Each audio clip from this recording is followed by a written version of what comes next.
The DSM identifies 5 subtypes of schizophrenia. Paranoid schizophrenia, which is profiled in this segment, involves marked delusions, either of persecution or grandeur, and audio hallucinations that are often related to themes of persecution or of grandeur. Valerie has suffered from paranoid schizophrenia for more than 20 years.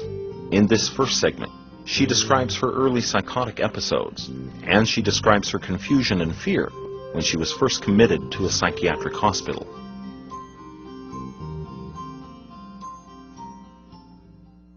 I was married 8 years, and the last 4 years of the marriage were getting pretty bad. And I often wonder if I had a tendency towards mental illness, and the stress and strain of the marriage is what brought it out. Because nobody else in my family has been in a psych ward. I'm the only one. I didn't get sick until about 28, 29, which is a little later than the average, which means I was fortunate I already had my graduate school education out of the way by the time I got to the point where I was sick. But I kind of slipped from reality into unreality without any real sharp change.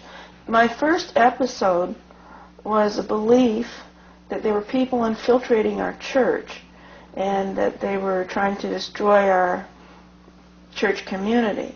Finally, I got to the point where I told my husband about it, and he thought that was just totally wacko. That, you know, he felt the people in the church were good people, and there was no one there doing anything subversive, and that there was something wrong with my mind.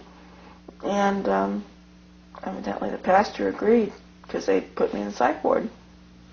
You know, I was just sure that the people running the psych ward were going to kill me, and I was sure that the medicine they were giving me was poison.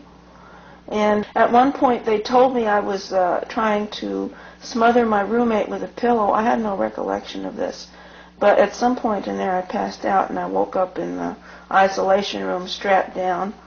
And I had a terrible feeling of anxiety and tension that nothing seemed to relieve. It was just like torture.